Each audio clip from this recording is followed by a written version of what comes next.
Okay, Bismillahirrahmanirrahim. Alhamdulillahi wahda. Wassalatu wassalamu ala man la nabiyya ba'da. Amma ba'd.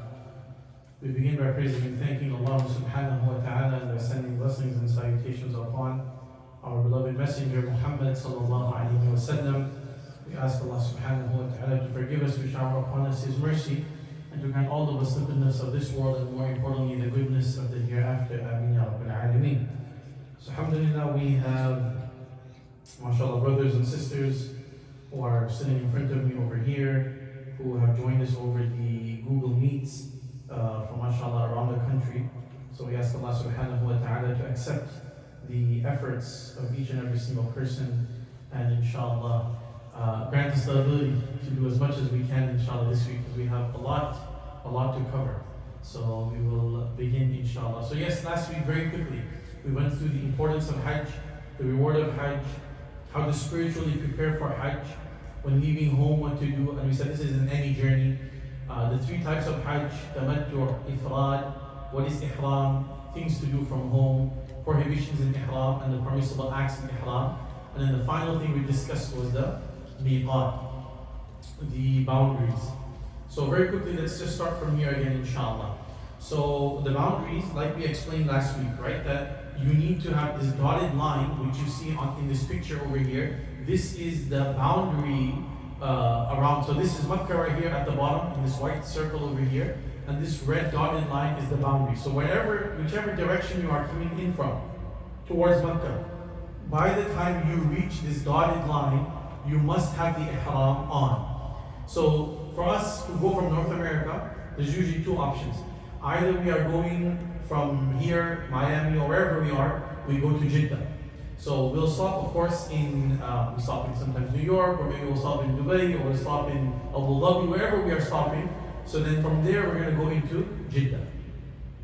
So I'll explain that inshallah a little later. And then the second option is we first go to Medina. If we're going to Medina to Munawwara first, Medina is on top over here, to the north of Mecca. And then just a little after, about 3-4 miles after it, comes the Dhul Hulayfa, and this is the boundary. This is where Rasulullah sallallahu alaihi wasallam put on his ihram when he was coming for Hajjatul Wada. So if we are, depending on which option we are going with, that is when we are going to put on the ihram. Inshallah, I'll explain a little more on that in the coming slides. Okay, now what to pack with you in your bag when you are going. So of course you have your clothes and all of these things. These things, especially you keep this in your handbag. If you are going to Jeddah, if you are flying to Jeddah first, then definitely keep this in your handbag. And if you're not flying, you're going to Medina first, still I would recommend packing these things in your luggage, inshallah, and keeping them. So what is a travel belt or a fanny pack? What you tie around your waist over here. This is important for the men, because two things. One is that because we can't wear our regular clothing, there's no pockets and things like that in the ihram clothes. So we need something where you put our phone, our wallet, passport, things like that. So you can keep it in there. And the second benefit is it secures your ihram as well. Okay? So we're not very in the habit of wearing something like the ihram a lot. So we don't want any accidents to happen over there. So this at least keeps the ihram tied to our waist. Number two, ihram sheets. This is obviously again for the men. Like I said last week, you can keep 2 pairs, 3 pairs of it if you want. That's not a problem at all. Next one, a drawstring bag. This is important whether you're in Medina, whether you're in Mecca, whenever you go to the Haram, always have your drawstring bag. Why? Because you can put your shoes in there. So you put your shoes in there and you keep it next to you. If you keep it somewhere, especially in Mecca, if you keep it somewhere outside or whatever, you're never going to see those slippers again. Okay? In Medina, it's a little better if you remember where the shoe rack where you put it. It gets very similar over there, and sometimes that gets confusing as well. Just keep the bag with you. Put your slippers or shoes in there. That way you don't have any, you don't misplace them. Safety pins. Okay, we don't recommend this because the whole point of ihram, again, this is for the men, right? Because we have to wear the ihram sheets. So some of the brothers, they like to put the pin over here, so it holds the top of the ihram together. This is allowed. I won't say it's not makruh, but it's not recommended. The reason why is because the whole point of the ihram sheets is to create some difficulty. For you. That's why we're dressed like that, okay? So if you put the pin over there, there's no difficulty in there. This becomes very easy, okay? But if you are, it's okay. You can keep that on. Okay, anti-chafing stick. This is important, very important again for the brothers, because again, we cannot wear anything besides the ihram sheets. So when we are walking, our thighs, the skin, it rubs together, and then eventually it starts peeling, and it could blister, and it could hurt a lot. It hurts intensely, and that pain stays there for a few days. So that's why make sure you get. Now some people use Vaseline. You can use Vaseline, but Vaseline because it's moist and it's a jelly, it gets a bit sticky and it's not a very nice feeling. So this is what I personally use. The last year, this Body Glide body stick. You can buy anyone as long as it's unscented, and rub that over there. Inshallah, it will make it very easy for you to walk nicely, inshallah, and comfortably. Then you have the sandals. I think we discussed this last week. The kind of sandals that you make sure you invest in some good flip-flops. Okay, some good sandals that will be comfortable, inshallah. Of course, we have to keep that portion of the foot open, so be mindful of that. But spend a little bit of extra money and make sure it is comfortable and it is good quality. And electrolytes. Okay, I'm not an ambassador for this brand over here. I don't mind becoming one because it is quite pricey. These liquid IV electrolytes. Okay, but this is subhanallah. You can get anyone. You know, different companies make it, but this thing, they put something in there. I need to ask the doctors if this is safe for the body or not, but this is, it's like, it works like magic. Okay, you take it with you for Hajj, Umrah, and in Makkah, you drink one in the middle of the day, and like suddenly, within 5-6 minutes, you start feeling this burst of energy. In Ramadan, near the end of Ramadan, I brought it one day for the Sheikh, so we both drank one at the time of Iftar. At the time of Taraweeh, he's like, I am pumped today, I need to get more of this stuff. I'm like, you shouldn't get addicted to it. It's not something that, it's mainly for when you're burning all of that sweat outside, all those fluids, so that you drink it. But I'm like, maybe in Ramadan we can use it, inshallah. So definitely, get these, inshallah, and drink one at least once a day. It will keep you functioning well, inshallah.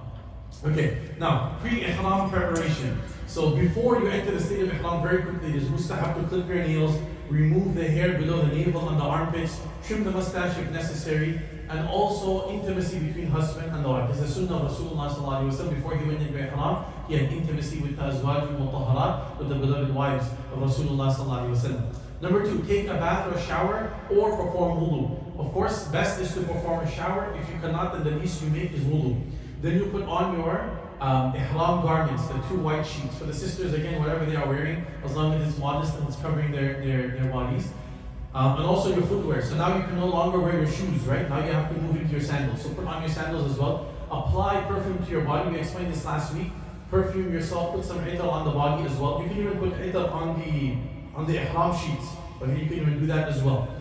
Number 5, perform 2 rak'ahs of sunnah ihram prayer even in your plane seat. Okay? So if you're on the ground, if you're transiting in Dubai or somewhere, pray over there. If you're in the plane, then about an hour before you reach Jeddah, pray over there. If you're in Medina, then when you reach Dhul Hulayfa, the miqat boundary which I just explained, pray over there. Wherever you are, these are 2 rak'ahs sunnah salah. This is not necessary, but it's sunnah to pray these 2 rak'ahs. The intention is, these are the 2 sunnah rak'ahs of ihram. Then make your intention from your departure airport or wait until 40 to 60 minutes from Jeddah. Then pray and make intention. Okay, this is what I was explaining. So if you are coming from Medina to Makkah, then when you're in that Dhul Hulayfa, that masjid over there, that's where you're going to pray your salah, that's where you're going to make the intention and where you're going to read the talbiyah. Then you enter the ihram from there. If you are transiting in Dubai or Turkey and you want to put on the ihram from there, very good. It's comfortable, the airport is big, we have the bathrooms, it's accessible. Put on the ihram, go to the prayer area, pray 2 rak'ahs, make your intention, recite the talbiyah. But if you don't want to do that, then what I would recommend is, at least while you're in the airport, wear those ihram sheets and get into the clothing of ihram. Because in the plane, in the bathroom where it's so small, shifting, moving, all that stuff is very difficult. So get comfortable from the airport. Then once you're now on your flight from Dubai or wherever you are to Jeddah, then when you're about an hour away from Jeddah, then pray your 2 rak'ah salah and make your intention for the Umrah or for the Hajj, and then recite the talbiyah. Okay? So this is what I would recommend if you don't want to start from the airport. And if you have a with sufficient time, you may start here. I just explained that. Okay, very quickly, men's ihram. So you have the garments. The ihram comprises of 2 white sheets. Use 1 sheet around the waist to cover the lower body, like a lungi. It should cover the navel, but not hang below the ankles. Okay? So from the waist to the bottom, but it should not go below your ankles. And that is any clothing should not go below the ankles. Out of ihram, inside of ihram. That's the bottom sheet. With the other sheet, cover the upper part of the body, but leave the head and the face uncovered. Cover the right arm and shoulder too, the upper sheet. Maybe next week, inshallah, if next week ends up being our last week, I will bring the ihram here and, inshallah, practically demonstrate for us the different ways. There's so many ways you can wear the ihram, but some of the ways which are, more comfortable than others. Some other things. It is unlawful for males to wear any clothing other than the two sheets. Yes, unless a person has a genuine udhr. What does that mean? So for example, just to give you an example, some people they have an illness where where they have consistent urine droplets coming out from their body, and they cannot control that. It just comes out. So for example, that is a genuine reason. So for those people, they can wear like something under over there, which they usually wear. They are allowed to do that. Okay, but that is a genuine. If there's a genuine shad'i reason for that, you have to consult the ulama and the scholars, and they will tell you whether it's a genuine reason or not. Footwear must not cover the upper central bone of the foot or the ankles. That's why we always recommend the flip-flops. Perfumed oil or itar perfume can be used on the body and clothing before making the intention. Once you make the intention and you recite the talbiyah, no more perfume. Like I said, hand soap. There's a lot of mistake, a lot of hujjaj make. They go into the bathroom. We're just used to it, right? We go in our bathroom and we use the hand soap. So even in Makkah, they just go on. That is perfume. You cannot use that. If you rub your whole hand with that, you have to give sadaqah, and it becomes an issue. So make sure you are careful of that. I'll mention it here before I forget. Actually, they don't usually do it, but sometimes, just to make sure, when you go to shave or trim your hair after you're done with the Umrah or the Hajj, they cannot use any scented. Usually they know that, so they won't use anything that is scented, powder or anything like that. But sometimes, maybe if it's a high-end store you end up going to, they might mistakenly use it. So make sure if whatever is spraying on your head is unscented. After the hair is cut, then you can put on whatever it is that you want. Women's ihram, women can continue to wear their everyday stitch clothing. MashaAllah, Allah has made it easy for them in that way. They can wear a niqab. Niqab is that face covering, but remember I explained last week, but the cloth should not touch her face. So they wear like a cap or something. So the veil will go over the cap. It will cover the face, but it won't touch the face. She can use a sun hat and drape the niqab veil over it. Otherwise, use a large hat and large sunglasses to obscure the face when necessary. Men can also wear sunglasses. Okay, if you need to wear sunglasses, actually you should. It gets very hot, the sun is very bright. If you are walking, you can wear sunglasses over there. Clothing of any color, gloves, socks, and normal footwear is allowed. Women have, mashallah, a lot of leeway in this. A woman in her menstruation or post-natal bleeding should also take a shower before ihram but not pray the 2 rak'ahs. Okay, let me explain this here. So, if a woman, I slightly touched upon this last week, I'll touch upon it again now. If a woman is in her hayd, in her menstruation, or postnatal bleeding after giving birth, which is probably rare, no one's going to go right after giving birth for Hajj, but if that ends up happening, then you can enter the state of ihram, okay? But you cannot do any ibadah which requires purity and tahara. So if a woman is in her hayd, she can enter the state of ihram. But, and like what we mentioned over here, she should take that shower. You know the shower I mentioned, which is sunnah to take before you go into ihram? She can take that shower as well. It won't make her clean, because again, she's still in her condition. But at least she can fulfill the sunnah. And she can enter the ihram as well. She makes the intention and she recites the talbiyah. And that is how she's going to come into the state of ihram. But because she is still in her hayd, she cannot pray the 2 rak'ahs, sunnah salah, before the ihram.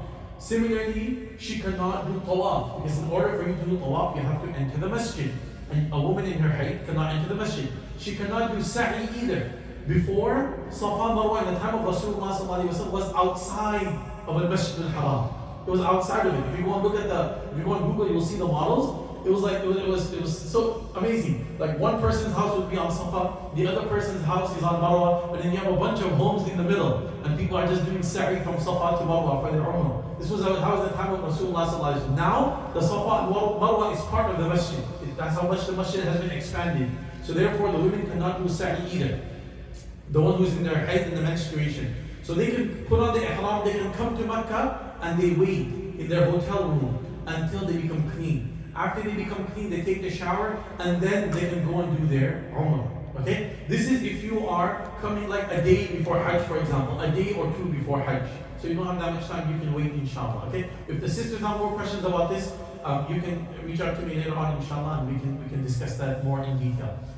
Okay, she is allowed to take pills to stop menstruation. Beware of complications. Okay, I am not recommending this. I am just giving the fatwa because a lot of sisters ask, can we take a pill to alter with our system? It's not good. It will mess up your system. I don't recommend it. But if you want to take it, because unfortunately what happened, not unfortunately, but it's the hukum of Allah and it's the decision of Allah. But some sisters, they get a bit unlucky in the sense where their hayd and the menstruation is like in some of those main days of Hajj, they cannot perform tawaf ziyarah, for example. Tawaf al-ziyarah is a fard of Hajj. If you don't do that tawaf, your Hajj is not accepted. You have to stay in Makkah until you do that tawaf, no matter what you do. So it gets a bit complicated for the sisters. So if you want to take the pill and kind of shift your schedule, you are, from the Islamic point of view, are allowed, but beware of complications. Women should make the tanbiyah in a low voice. Okay, I'll explain that now as we go. So now you've taken you have the ihram clothes on, you took a shower, you put the ihram clothes on, you prayed the 2 rak'ah sunnah of ihram. Then, like I mentioned last week, the men will take, if you're wearing a taqiyah, you're wearing a kufi on your head, you will take that off. Because once you get into ihram, we are not allowed to cover the head as men. Then you will make the intention. We explained this last week. If you are doing umrah, oh Allah, I make intention of umrah, so please make it easy for me and accept it from me. If you're doing hajj, then oh Allah, I make intention of hajj, make it easy for me, accept it from me. If you're doing both with one ihram, then you make intention of both. Oh Allah, I am doing umrah and hajj, so accept it from me and make it easy for me. That is the intention, and then you say the talbiyah, labbaik Allahumma labbaik, we all know that. Once you say that, you have officially entered into the state of ihram, okay? Then you should make dua. The men will say the talbiyah in an audible tone. So audible means a little loud, don't scream where you disturb others. Women will say the talbiyah quietly, okay? As soon as you make the intention and say talbiyah, now you are in the state of ihram, all the restrictions will now apply. So no perfume, all of that, no cutting hair, all of those things now start applying. This is the talbiyah I just mentioned. I repeated this over here because many of us, we know the talbiyah, we don't know what it means.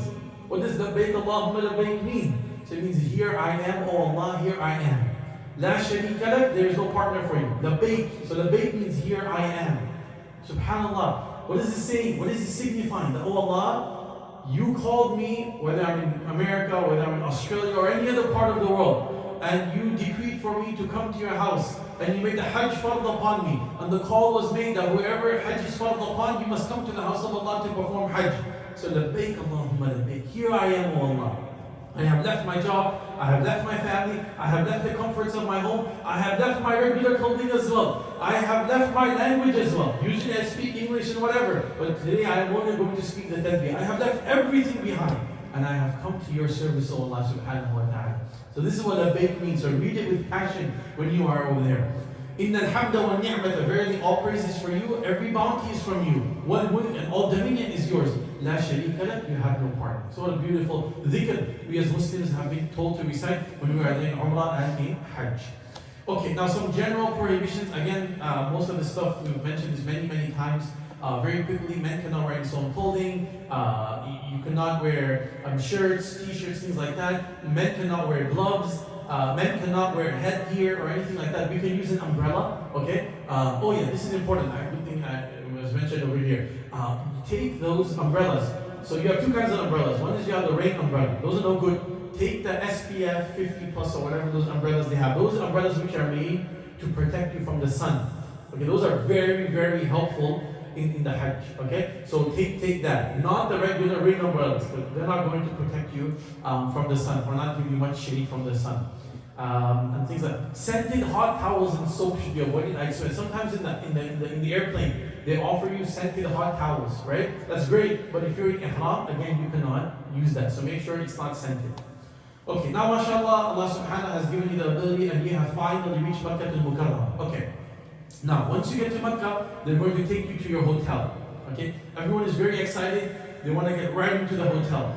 If you are if you reach Makkah just a few days before the Hajj, I am telling you from now, be prepared to wait some amount of time in the lobby. Okay? Last year when we reached Makkah almost 12 days before the Hajj. There was pretty much no one. Like there were people obviously, but like most of the people come a few days before the Hajj, not 12 days before the Hajj. So our check-in was like right away. They had already checked us in. They're waiting for us by the bus, and they say, okay, here's your card, here's your hotel, go. Very easy. But then those people who came 2 days before the Hajj, some of them were waiting these are the 5-star hotels, okay? We're not talking about hotels which are a kilometer. We're talking about those hotels which are right outside of the haram, right? Literally 5-star hotels, and you have Hujjaj waiting there for 5 hours, 6 hours, 12 hours even. You're waiting in the lobby. I am telling you, mentally prepare yourself for this, okay? And it doesn't matter how premium your package is. I'm telling you, some people think I paid 15,000, but I'm gonna have a VIP Hajj. I'm telling you, leave all that VIP behind. That doesn't work when it comes to Hajj. You will wait if you have to wait. Okay? We had my father, for example, I'll explain that later, inshallah. They have the super VIP Hajj. So super VIP Hajj means in Arafat as well, they have a barbecue for you during lunch. Okay? Super VIP. So for us, when we were not in the VIP, so when we were in Arafat, they just gave us like some boxed meal, okay? And we went to Muzdalifah, no food at all. They just gave us some apples and juice, and they like spend the whole night with this, okay? So you're like thug it out over there. But over there, on the other hand, my father and that, those groups that come over there, they have like, mashallah, a whole fountain. Who needs a fountain in Arafat? You're there for ibadah. You don't need turf and a fountain, mashallah, but they provide all of this, okay?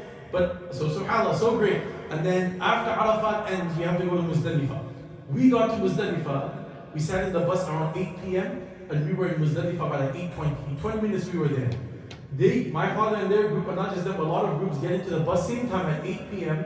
They reach Muzdalifah 3 a.m. in the morning, going round and round and round in circles. 7-8 hours on the bus. So you can be that ultra VIP luxury Hajj and anything. Some groups actually didn't even make it to Muzdalifah. So the bus just stopped in the middle of the road. They said, we give up, you guys figure it out on your own. So there's people messaging me and they're sending me pictures of Google Maps. Imam, I am here. Is this part of Muzdalifah? I said, brother, I don't know. I don't know where I can't see the signs. I don't know where you are. If you're a little bit far, maybe come a little close if you can walk. If you can walk and come closer, but I really don't know where you are right now. So subhanAllah, anything can happen. So as I was saying, once you get to the hotel in Makkah, you might have to wait, inshallah. You don't have to wait, may Allah make it easy for all the Hujjaj, inshallah. I recommend that you first take a little bit of rest. Everyone's very excited. They want to go right down to the Haram, perform the Umrah, which is great. We're all excited. But you're tired. If you've been traveling from America, you've been traveling for over a day, you're extremely tired. You just don't realize because you're excited. Even if you're coming from Medina, you are tired. Get some rest. I'm just sorry, there's a message on the groups here.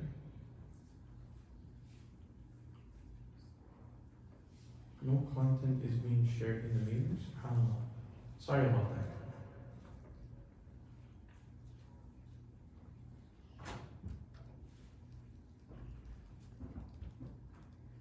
Okay.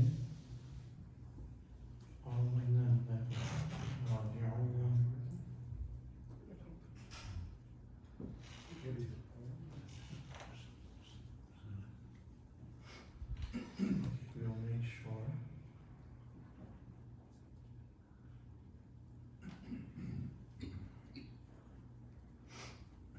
Okay, I apologize. I did not even realize that it was not playing for them. Okay, so inshallah it should be good now. Okay, so what I was saying was when you get to Allahumma salli ala Muhammad. When you get to the hotel, rest for a few hours. Okay? Go to sleep for a few hours, get some rest. If you go right away, you might be able to do it, but then you'll get tired.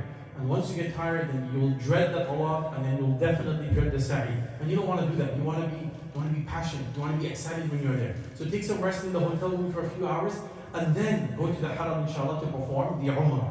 Okay, now you've come into the Haram, now you need to start the Umrah. Okay, as you are making your way, there's a hadith of Rasulullah sallallahu alaihi wasallam that when a person enters, sees the Kaaba for the first time, whatever dua they make, Allah subhanahu wa ta'ala accepts that dua. Okay, so keep your gaze a little bit low, move a little forward, come into the masjid, and once you get a good spot and you can see the Kaaba, make sure you're not in the way. Move aside a little bit and make dua. And cry your heart out. Whatever du'as you have, ask Allah subhanahu wa ta'ala and those du'as with this hope that inshallah Allah subhanahu wa ta'ala will accept your du'as inshallah and for yourself and for the ummah as well inshallah. So you go in there, you've made the dua. Now you are ready to start your tawaf. So when you get ready to start the tawaf, you're going to look for these green lights over here. At this bottom right corner of the picture here. The tawaf begins with the Hajj al-Aswad. If you don't know where the Hajj al-Aswad is, just look on the wall over there. There's a lot of lights, mashallah, have been posted over there. Those green lights are directly in line with Al-Hajj al-Aswad. So you need to make your way over there. Okay, for the men have to do two things which the women don't do. Number one is ittiba'.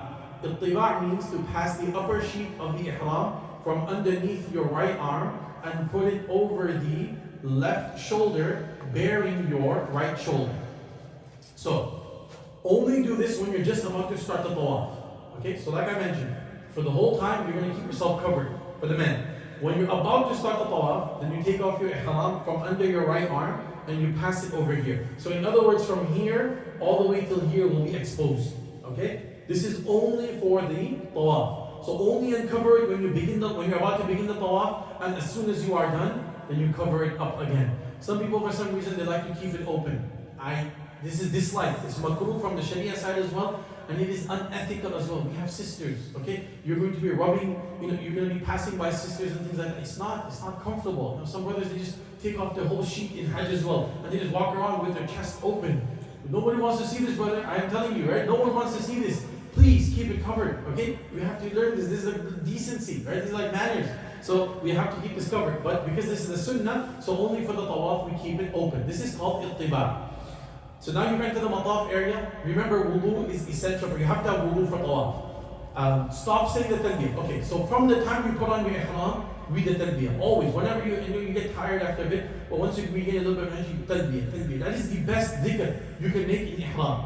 But once you reach the mataf, and once you have reached the area, the Hajar al-Aswad, the black stone, to start your tawaf, then no more talbiyah. Now you're going to stop your talbiyah for the umrah. Okay?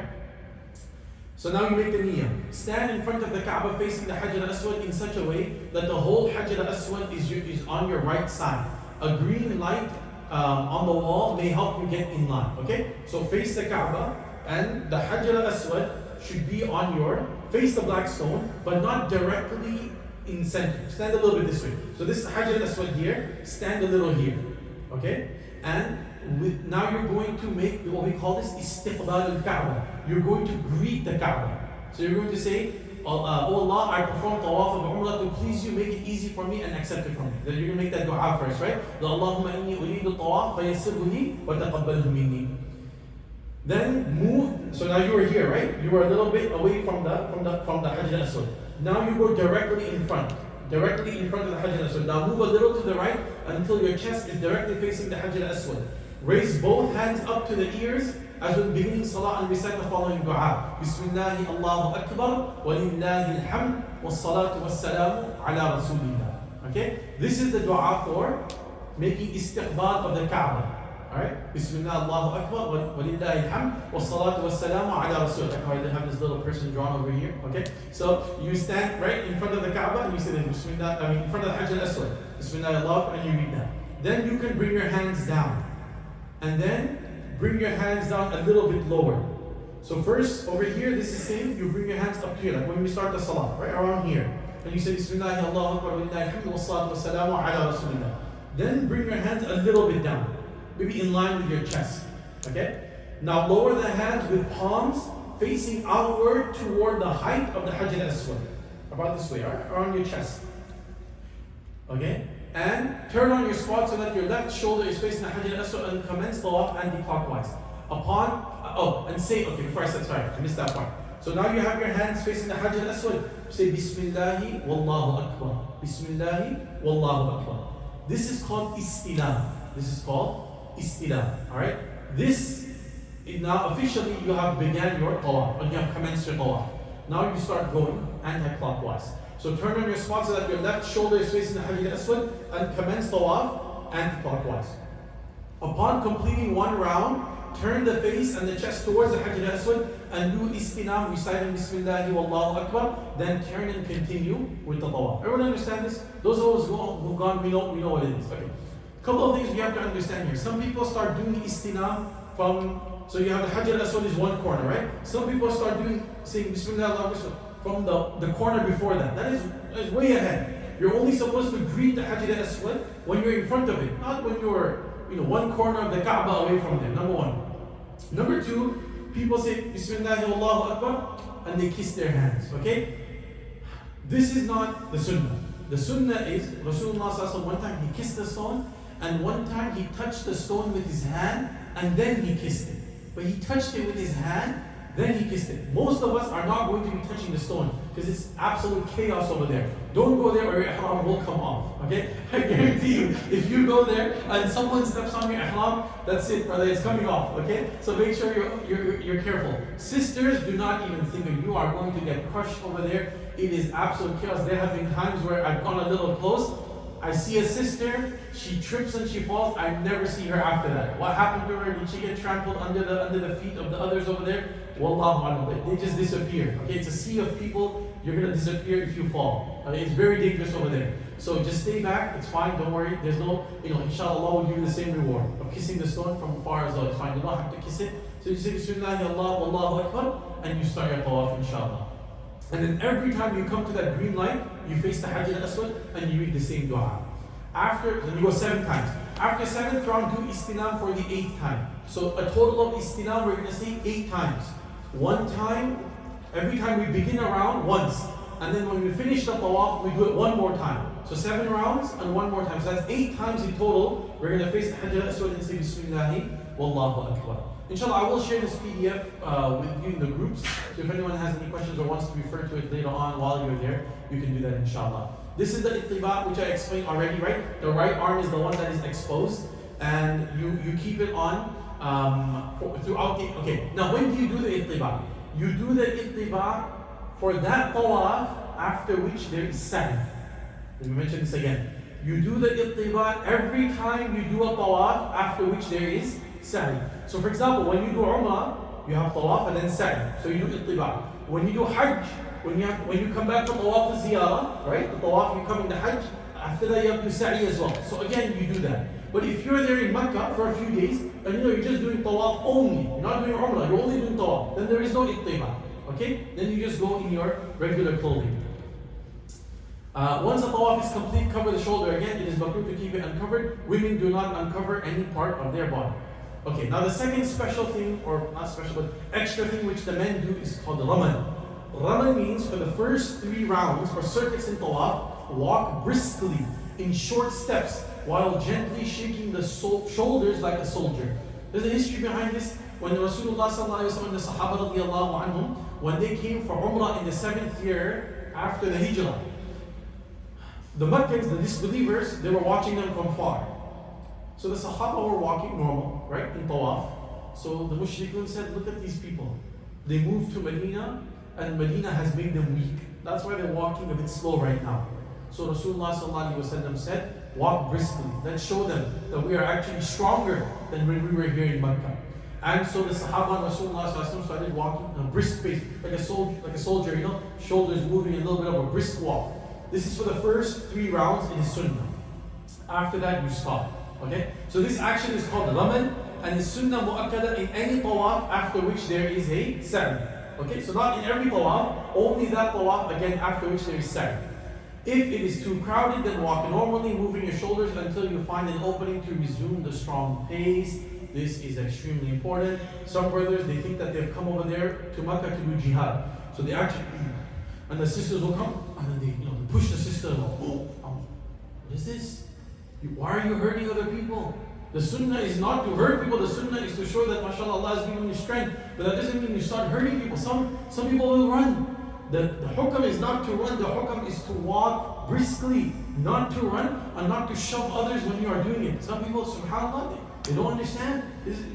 Over there, it's like common sense leaves everyone. Okay? And like the basic things, things in life which you don't push, you don't shove. And people just start doing that. So they think this is ibadah. So if it's crowded and you cannot walk fast, it's fine. Move your shoulders a little bit. If it's so crowded that you can't even move your shoulders, that's fine. Don't move your shoulders. Okay? So we think, you have to understand, in the time of Rasulullah sallallahu alaihi wasallam, it wasn't like it is today. It was not even 1/10 of the crowd that we have today was in the time of Rasulullah sallallahu alaihi wasallam. They had the opportunity to do all of these things. It doesn't work like that today. So we have to be mindful and careful about everyone. So only for the first few rounds. After that, you walk normally. There's no ramal for the sisters. There's no ramal for the sisters. They will walk normally throughout the entire tawaf. Okay, now that you've done 7 rounds, you've come to the end of the tawaf, mashallah. You've done the istilah for the 8th time. You greeted the Hajj al-Aswad. Now your tawaf is complete. Go to the Zamzam dispensers and drink Zamzam. The sunnah is to face the Kaaba and drink the Zamzam as much as you can. And you'll definitely be thirsty. So drink as much Zamzam as possible, inshallah. And quench the thirst, and you'll feel very good, inshallah. They usually have 2 kinds of Zamzam. You see this picture over here? You see this one over here has this sign over here, غير مبرد, which means not cold. And the one next to it, on the left and the right, doesn't have that. So they usually keep two. They keep cold Zamzam and they keep the regular room temperature Zamzam. The cold tastes very good, but it is very harmful. You'll get sick very fast. It's cold, you're feeling very hot, you're tired, but usually this gets a lot of people sick. So try and stick to the room temperature. But if you can, if you can take on the cold and it doesn't affect you, then by all means you can drink the Zamzam, inshallah. So drink as much as you can, and then you need to perform the 2 wajib rak'ahs of the tawaf prayer. Okay. Anyone have any questions so far? We're good. Yeah? Okay. Sorry? Yes, we come to the Maqam Ibrahim. So now you've drank your Zamzam. Now you need to pray the 2 rakats, which are wajib and obligatory, after every time you perform tawaf. Every time you perform tawaf, after that you have to pray 2 rakats salah. So offer 2 rakats salah behind or close to the Maqam Ibrahim if possible. However, it is not necessary to pray behind Maqam Ibrahim. So this is the Maqam Ibrahim. For those of us who don't know what it is, Maqam means station or standing position of Ibrahim alayhi salam. So it's like this gold stone in which the footprints of Ibrahim alayhi salam have been engraved. Okay, so you can still see it, it's there. Now, Rasulullah sallallahu alaihi wasallam prayed his 2 rakats of tawaf behind it. Again, see what I said? Common sense. Now, some Muslims, the tawaf is packed. There are hundreds of thousands of people doing the tawaf at the same time. And some Muslims insist that they pray these 2 rakats right behind the Maqam Ibrahim, where everyone is making tawaf. So what happens? They get kicked in the head, people step over them, people trip over them. It's insane. Brother, you don't have to pray right behind. The sunnah says behind, doesn't mean right behind it. You can go back and pray. You can even go on the 2nd floor where they have designated places to pray, and you'll still be behind the Maqam Ibrahim. You can pray there. You don't have to pray right behind it. So don't be one of those, okay, who prays right. I'm telling you, over there, with those people who pray right there, they incur the curse of thousands of people are sitting, passing by, and they're just shouting them and swearing them. And you cannot blame those who are making law. They're getting in the way. What can you do? SubhanAllah, right? But people need to be taught these things. Okay, these are mandatory. You have to pray these 2 rak'ahs. Again, they can be performed anywhere in the mataf or hatim, in the masjid, or even anywhere in Makkah. You can even go to your hotel room and pray these 2 rak'ahs. Anywhere. Men will not cover their heads because they're in ihram. Do not perform. Okay, this is important for the Hanafis. Do not perform these 2 rak'ahs in the makruh time for prayer, such as after Fajr or Asr. Okay? So if you finish your tawaf and it is the makruh time, so there are 5 times which the Hanafis are not allowed to pray in.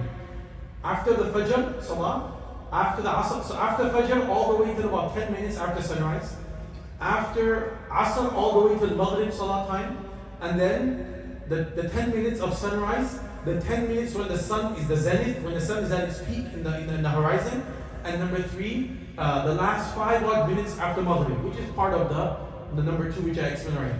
So if you finish your tawaf in any of these 5 times, you're not allowed to pray these 2 rak'ahs at that time. Wait till the regular time comes in, the permissible time comes in, and then you can pray those 2 rak'ahs at that time, inshallah. Okay? I hope that makes sense. Recite, okay, it's sunnah to, in the first rak'ah, it's sunnah to recite Surah Al-Kafirun, Qul Ya Ayyuhal Kafirun, and in the second rak'ah, to recite Surah Al-Ikhlas, Qul Huwallahu Ahad. After this, you can make dua to Allah subhanahu wa ta'ala as well. Okay, some very good things. I think I mentioned this already before. The Kaaba, when you're making tawaf, the Kaaba should always be to your left. Wudu is not required. Wudu is required, sorry, for all tawafs. If your wudu breaks, let's say you did like 2 rounds and your wudu breaks, go back, make the wudu, and come back and resume your tawaf. Okay? A menstruating woman cannot make tawaf until she becomes ritually clean because it is not permitted for her to enter the masjid. I explained this already. Intention for tawaf does not need to be uttered out loud. Intention, it's salah, tawaf, anytime you make any intention, it's in the heart. Some people, they have this habit that before the salah, and they're reading this the niyyah. Okay, I'm not making fun, but I'm just saying, right? You don't need to do this. The intention is in the heart. You don't need to say anything. Okay, it's all in the heart. You just intend it. It's a silent thing, and that's it. Your intention is made. Women should avoid tawaf in the middle of the mataf when it is very busy. The thing is, so for women, it's a bit hard to control where you are. Sometimes you kind of, just kind of moving around with the crowd. Sometimes you start in the outer ring. Sometimes you kind of move in.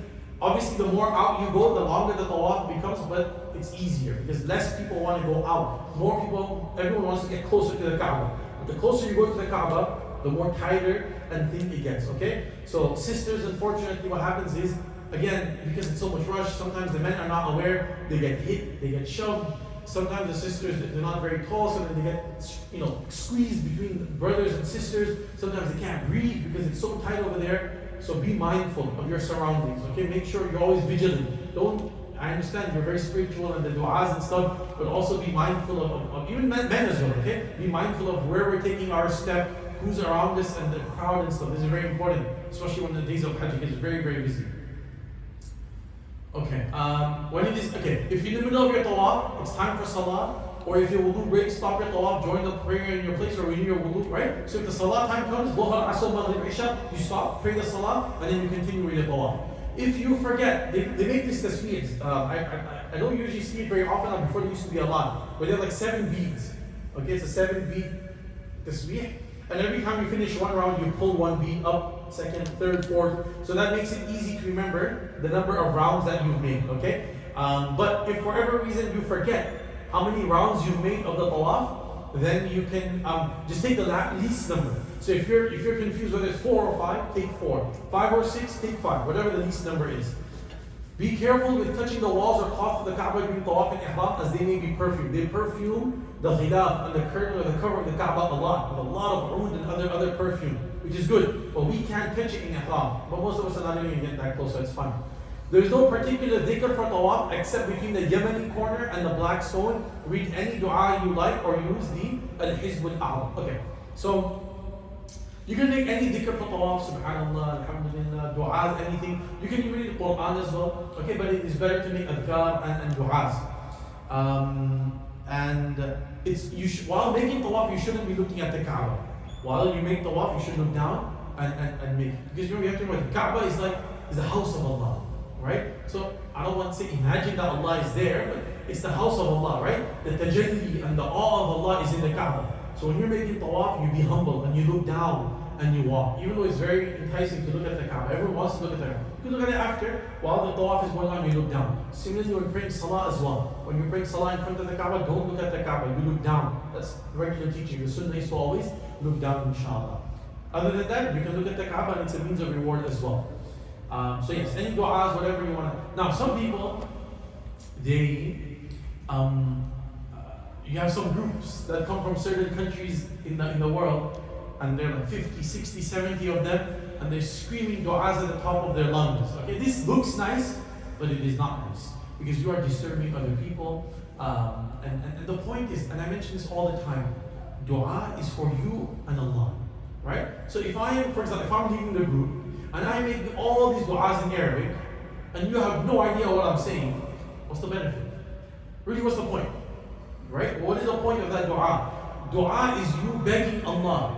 But if you're going to keep begging Allah and you don't know what you're begging Allah for, it defeats the purpose, right? So that's why we tell everyone that you make your own dua. You can make it in whatever language you want to make, okay? Whichever you're comfortable with. But that dua is coming out from your heart. You know what you're saying.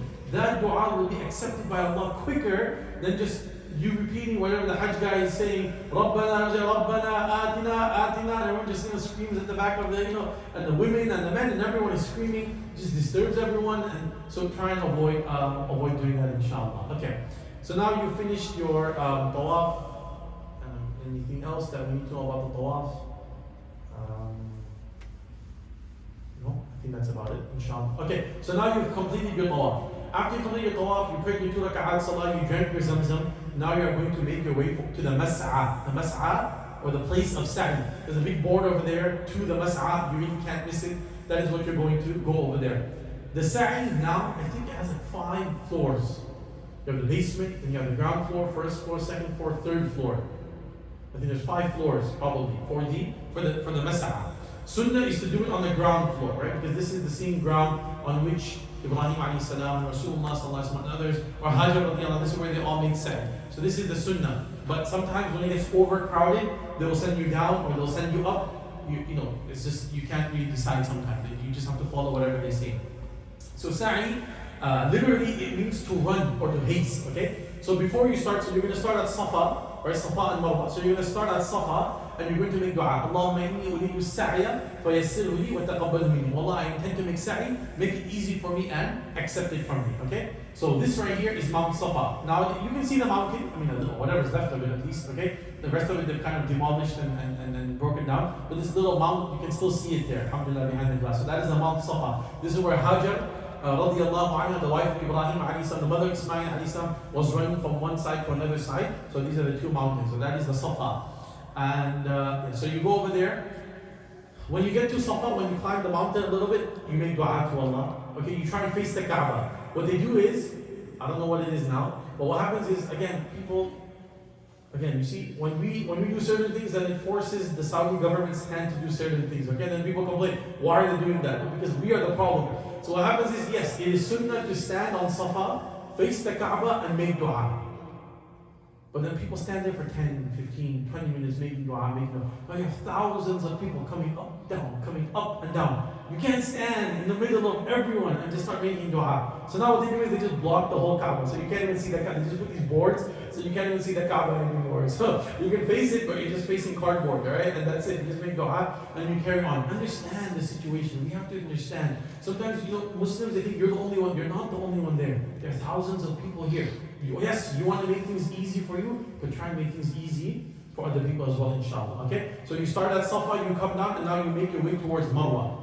Okay, when men get to the area with green lights, they should run, right? So these green lights, you can never miss them. They're everywhere. They're on top of you. This is where you're going to. The men only are going to run a little bit. Jog. Okay, you don't have to run. Jog a little bit. Okay? Again, don't push, don't shove, don't hurt anyone. The women will not. The women will not. Sometimes you have to tell the sister. The sisters see the men, they also start running. Allah has made it easy for you. You don't need to run, okay? So we will do the running, inshallah. You can walk at your normal pace. Now, so the reason why we're running here is because this space this area between the green lights is where Hajar radiallahu anha, when she was running. So she would come down from Safa, then she would reach the spot and she would hasten, and then she would get a little tired, so then she would walk normally again up to Marwa. Then coming down from Marwa, she would again walk, and then she would reach the spot and she would run, because her baby Ismail alayhi salam is thirsty. He has no food, no milk, nothing whatsoever. So she's in that anxious state. So she's running and running and running. So that in following her sunnah, we also, the men have been told to run over here. Okay, when you reach Marwa, women do not run in the green lights area. When you reach Marwa, you have completed one lap. So from Safa to Marwa, one lap. Marwa to Safa, second lap. Some Muslims, they think Safa to Marwa, Marwa to Safa is one. So they end up doing 14 laps. They say, Imam, I walked a lot. So how much did you walk? That sounds a lot. What kind of tawaf and sa'i did you do, brother? I said, no, brother, one. I said, you made a mistake. That's 14. That's like 2 sa'is, okay? So one is one. Now, coming back, round trip is actually 2 rounds, okay? At Marwa, you face the Qibla and say, Allahu Akbar, La ilaha illallah. So again, when you get to Marwa, you can face the Kaaba, you say this, you make dua to Allah, go back down to Safa, then Marwa, and you do this. So you will start at Safa, and your 7th round will end at Marwa. Your 7th round will end at Marwa. But now the way they've made it is, because majority of us, we live on this side of the hotels by the King Abdul Aziz and the King Malik Fahd gates over there. So we actually have to do an 8th round. So your sa'i ends at Marwa, but the exit is by Safa. So you still have to walk down and walk one more round, and that is the hardest round actually. Once you're done, I have to walk all the way on that side, okay? So that round is long when you go there, and then that's how you're going to exit from the Haram. So start off, okay, that's done, inshallah. So that's your sa'i is done. Have your hair cut by someone, it is permitted by someone in Ihram too. So then of course, the men, the barbers are there, okay? So they're always there. As soon as you come out of the haram, they say, here, or whatever they say, Urdu, Arabic, they say all of that. So you follow one of them. If you want, you can have it a little bit as well, okay? So if you ask them how much, tell you 30 riyal, 40 riyal, and you tell them, I'm only giving you 10. Okay, come. Okay? So they'll take you for 10, whatever it is, they'll take you, and then you go and get your hair cut over there. Women should have, okay, so the men can go to the barber shop and get the haircut over there. Women should have their hair cut in private, because the women, of course, they have their hijab, right? In their hotel room. This is not in Marwa. Some people start cutting their hair on Marwa. Oh, this makes me so angry. The brother will just be there, all the hair on the floor, What? This is so dirty. This People are walking here. Why are you cutting your hair over here, my brother? People don't understand these things. I mean, this is common sense, right? You don't need to be told that where people are walking and doing their ibadah, so that's where you start going and cutting your hair. SubhanAllah. Okay? So men, please go to the barber shop, you go and cut your hair over there. Sisters, you go to your hotel room. The amount of hair that goes around a fingertip, right? Around here, approximately 1 inch has to be cut from all the hair as a minimum. This is qasr. It is sunnah for men to shave all the hair, otherwise trim it as above. Okay, let me explain this here. The sisters, they're only going to cut approximately this much, right? About an inch. You have some sisters who's okay. For those sisters that can we cut our hair. So Islam, it has its beauty, but I don't want to go into those details. Okay, but a woman, if the husband tells the wife, yes, you can cut your hair. Okay, that's okay. Okay, but generally, Islam says a woman should not cut hair unless, of course, it gets very long and starts going below the waist or something, and it's very long and it starts being difficult. That's a different story. Okay, so some sisters. They do a lot of umrahs. When they go to Makkah, they do a bunch of umrahs, one every day. Because every time you do the umrah, you gotta cut 1 inch of the hair. So by the time they're done with mashallah, they have their hair up to the ears, okay? So that's not the point of cutting the hair. So women only cut a little bit up to about this much, 1 fingertip here, okay? The brothers. Now, the thing is, if you're going just for umrah, throughout the year, if you're going just for umrah, it is sunnah to shave the head. If you don't want to shave your head, then you can trim your hair. You can get a haircut, okay? Again, minimum is 1 inch. But I highly recommend shaving your hair, okay? A lot of people will spend $10,000, $15,000, $20,000 for the Hajj. They will go through all of that difficulty. And then the time comes to shave the head for Allah, and that's where people don't want to shave the head. And they say, no, what's going to happen? What will people say at work if I shave my head or whatever? You did all of this, and now the last thing Allah is asking for is that I want your hair. All of it. Can we not give that hair for Allah? Okay? You can trim. I'm not saying you can't trim. Rasulullah sallallahu alaihi wasallam, after doing the Hajj, he shaved his head. So the sunnah is to shave the head. And then he made dua. He said, Allahumma arhamil muhalliqeen. Oh Allah, have raham on those who shave their heads. So some Sahaba trim their hair. So they said, wal muqassirina ya Rasul. Allah also make dua for those who trim their heads. Again, he said, Allahumma arhamil muhalliqeen. Allah, have raham and shower your mercy on those who shave their heads. Again, they said, Ya Rasulullah, how about those who trim their head? Again, he said, Allahumma arhamil muhalliqeen. Allah, have raham on those who shave their heads. Again, the Sahaba said, wal muqassirin, those who trim their head. So then he said, wal muqassirin. Okay, and those who trim their head. So 3 du'as for those who shave their heads. 1 dua, because the Sahaba insisted, 1 dua for those who trim their heads. So if you want the dua of Rasulullah 3 times, you shave your head. Okay? Inshallah, there's a lot of reward. Okay, this is if you're going for Umrah throughout the year. If you are going for Hajj, then you have to shave your head twice. Right? Once after the Umrah and once after the Hajj. Now obviously, we're not there for very long. Sometimes from the Umrah and between the Hajj, the 2 haircuts, it's probably like 5 days maybe, or not even. So what we recommend then is, after the Umrah, when you go for Hajj, you first do your Umrah, trim your hair. Take a haircut. Okay, tell the person, just cut 1 inch, 2 inch, whatever. Trim your hair. And leave the shaving of the head for the Hajj, once you finish your Hajj. Okay? I hope that makes sense, inshallah. Okay. It is sunnah for the men to shave all their hair, otherwise trim it as above. After cutting the hair, Umrah is, okay. Now once you cut your hair, Umrah is complete and the restrictions of Ihram are over. So you can do now whatever it is that you can do before the Ihram, you can do now afterwards as well. Seek forgiveness, do istighfar from any shortcomings, and thank Allah for providing you the opportunity to perform Umrah. Spend the remaining days doing nafil tawafs and make up missed prayers. Do not overwork yourself so you have energy and feel well during the days of Hajj. So, if you have a few days now after the Umrah and before the Hajj begins, try and do as many tawaf as possible. The goal is to do 5 tawafs a day. Put 5 tawafs a day, okay? Try and try and make this a goal, okay? So I'm not saying it's going to be easy, but try and do it, inshallah. The best time to do the tawaf, or the quickest time for the tawaf is around, let's see. So after Fajr, but after the sun rises. So people usually stay in the masjid till sunrise, they pray the Ishraq, and then they go to the room to rest or to have breakfast or whatever. So that is when the crowd now starts leaving a little bit. That is a good time to do the tawaf. From there all the way till about Dhuhr time, or a little before Dhuhr. But remember, it gets hot now. It's going to start getting hot and hot, and sometimes it gets very hot. But it's empty.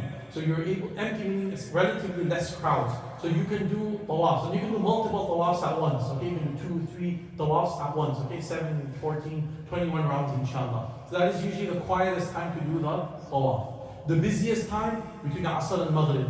Maghrib to Isha.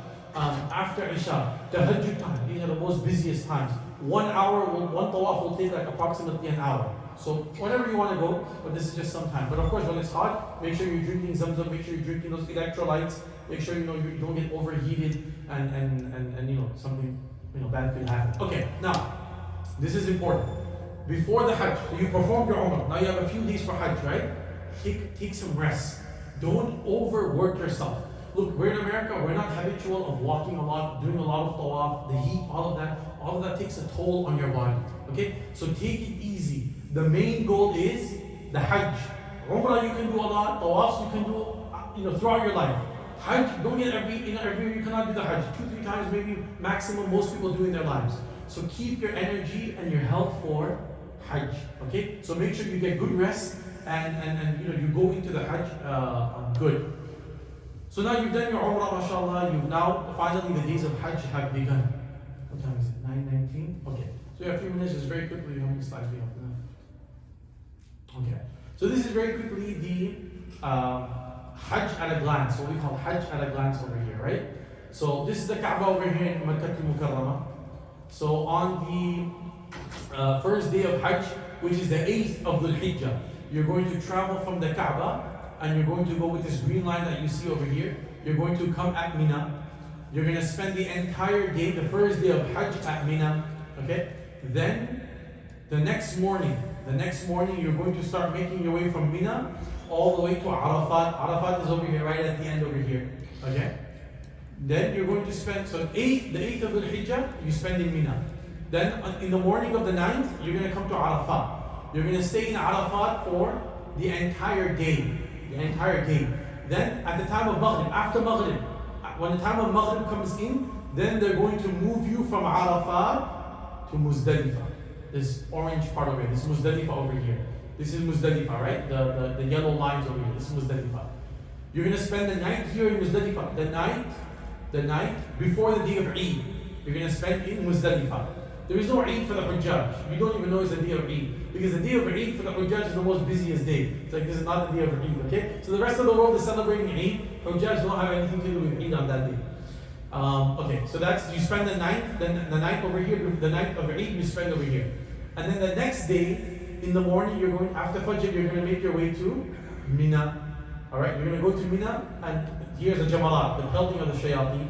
This is where you pelt the shaitan, then you slaughter the animal, then you shave your head, and then you go to Makkah again for the Tawaf al-Ziyarah and the Sa'i of Hajj, and then you come back to Mina. So that all of this happens on the 10th day. So the 10th day is very, very difficult, very tiring, a lot of waiting, walking, bus, this, that, subhanAllah. But Allah makes it easy, alhamdulillah. So this is very, like a nice infographic. Inshallah, you'll understand more as we go along. So let's stop here, inshallah, and in our session 3. So now we've reached all the way to the Hajj, and inshallah, hopefully next week we will complete this Hajj seminar, inshallah. Anyone have any questions? Anyone have any questions? Yes, brother Omar. Between the Safa and Marwa, the rocks are hard, like when you go up and the hill will go down. Mm-hmm. Do we allow to wear light shoes, sandals? For the one who had a sensitive, like I had a problem to walk. Plus, sometimes after I come back from Umrah, it's like a fungus in my feet because a lot of people. Yeah, so at that time I wear flip-flops, is it okay? Yeah, so you can wear flip-flops. Just one second. Those brothers and sisters who are with us on the meeting, if you can, inshallah, just send your messages, just type them out on the chat. If it's a quick message, if you need to say it, you can say it, inshallah. You can unmute yourself if you are. I'm not sure if you can unmute yourself. I think I turned off that setting. But if you want to just quickly type it out in the chat, and I will respond to it. Okay, very quickly for your answer, for your question. You can wear slippers. Well, okay, if you want to do that, what I would recommend is keep 2 pairs of slippers. Okay, so 1 pair is what you wear outside, when you're walking, bathroom here and all that, what you wear outside. And then the other pair is where you wear only inside the masjid. Okay? Because sometimes, you go into the bathroom, there is, some najasa, something on your slippers, you don't know that. You don't want to bring that into the mataf and into the other area where some people don't really care, even the guards. It makes me so upset. Sometimes the guards and the police officers, they literally just walk on the carpets where the people pray salah. They just walk on it with their shoes, the same shoes that they wear to the bathroom, the same shoes that they wear wherever they go. They don't even care, they just walk, okay? You can't tell them anything, right? So I would recommend, if you're going to do that, then you have two pairs, and inside the masjid wear one pair, outside the masjid wear another pair, inshallah. Yeah. Is it high recommended to read the ayah in the Safa wal Marwa Sha'irullah? Because every time I go, the Hajjaj or the Mu'tamirian sit back there and read the ayah in the Safa wal Marwa Sha'irullah. التفسير ان الصفا والمروه من شعائر الله فمن حج البيت او اعتمر فلا جناح عليه ان يطوف بها يطوف بها فلا جناح عليه ان يطوف بها. But that means it's not necessary to go. You have to. Now what that means is, very quickly, some of us, in the time of Rasul, in the time of Jahiliyyah, there used to be two idols. One on Safa, one on Marwa. Okay, there used to be two idols, one on Safa, one on Marwa. And so the mushrikun, they would also do tawaf and sa'i and things, right? They had their own way of doing it. So they would go to Safa and kiss the idol or do something with the idol, and then come back to Marwa, kiss the idol over there, and like this they would go back and forth. So some of the Sahaba, now when Allah said do sa'i of Safa and Marwa, the idols were taken away. But some of the Sahaba, because they had that thought, that previously we used to go to Safa and Marwa and the idol used to be here. So some of them felt like maybe a little uncomfortable. Is this okay to do it? No, we used to kind of worship the idols here and whatnot. So Allah says, فَلَا جُنَاحَ عَلَيْهِ means sa'i is necessary, and there is no sin for you to do sa'i. Meaning you must do it. Okay? In the Jahiliyyah there were the idols there, but they no longer exist. The idols have been removed. So don't worry about that. Go and do the sa'i. So فَلَا جُنَاحَ doesn't mean it's an option. فَلَا جُنَاحَ means there is no sin of doing sa'i. I mean, some of the Sahaba thought that there was because those idols used to be there. Okay? The ayah is revealed back at it. Yeah, of course, it was during the time of Rasulullah sallallahu alaihi wasallam. Yeah. Now we don't take it because there is no ayah. No, of course we still, the ayah is still there, we read it, we accept it. But like I said, it means that, there's no sin if you do the sa'i, the sa'i between Safa and Marwa. And yeah, it's no sin, you have to do it. It's a must, of course, for everyone. Okay, we have one question here in the group. Does the sacrifice need to happen in Mecca, or could we arrange it elsewhere? So we know for sure when it's done. No. So the sacrifice of Hajj must be done within the haram. Okay? So you need to do it. It has to be done within the haram. Now this is an issue. Yes, this is definitely an issue. So what happens is most of the time you cannot slaughter the animals yourself. They kind of take care of it for you, right? And then they'll just text you, your udhiyah is done, right? If you do it through Nusuk, I think Nusuk has this option when you're booking the Hajj. The reality is like they have to cut on that day millions of animals. Okay? So when is your animal being cut? When is it not being cut? Who's recording all of that? Just the logistics. Imagine the logistics. Let's say you have even like 1.5 million animals that they have to cut. That is not a joke. That is a huge number of animals. Right? Cutting those animals in one day and then giving you the specific time. Your animals will be cut between 2 to 3 p.m. It's very, logistically speaking, that is almost impossible to kind of determine, right? So some scholars say that, it's really not your fault. So the thing is, the reason why it's important is you're supposed to only cut your hair after your animal has been slaughtered. Okay? Now some scholars say, look, what can we do? It's out of our control. Whatever time they tell you, once that time hits, if they say your udhiyah will be done by 3 p.m., go and cut your hair. End of story. The other way is, it's a little bit difficult, meaning you have to make your own arrangements for udhiyah.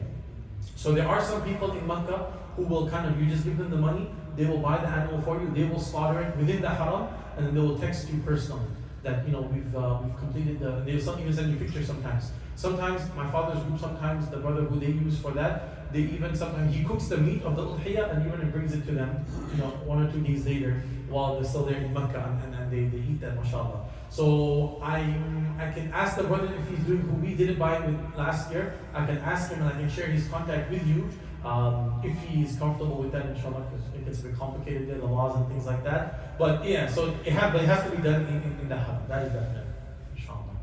Yes. One thing during the Safa and Marwa, I can tell you, if somebody gets too much exhausted after the tawaf, or those who have little bit disability, they can always go to the 5th floor and take the golf cart. Yeah. It's 50 riyal, Yeah.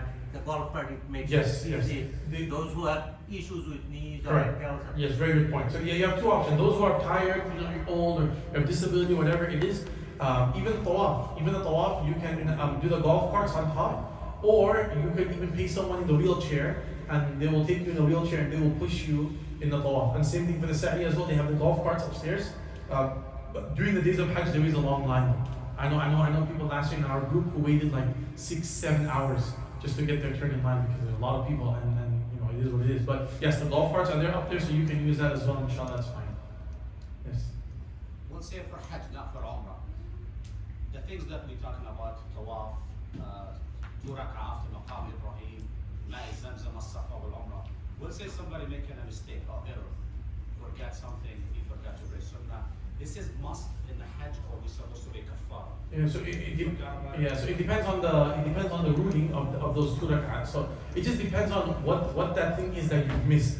If it's something sunnah, if it's something mustahab that you missed, there's no penalty for that. It's sunnah. If you do it, you get reward. If you don't do it, it's okay. You didn't deliberately miss it, right? But if it's something that's fard, or something that is obligatory, mandatory, and you miss that, then usually you have to give a penalty. You have to give a dam for that. I can explain that inshallah next week, where Isha time is here now. So inshallah we'll discuss that more in detail next week, inshallah.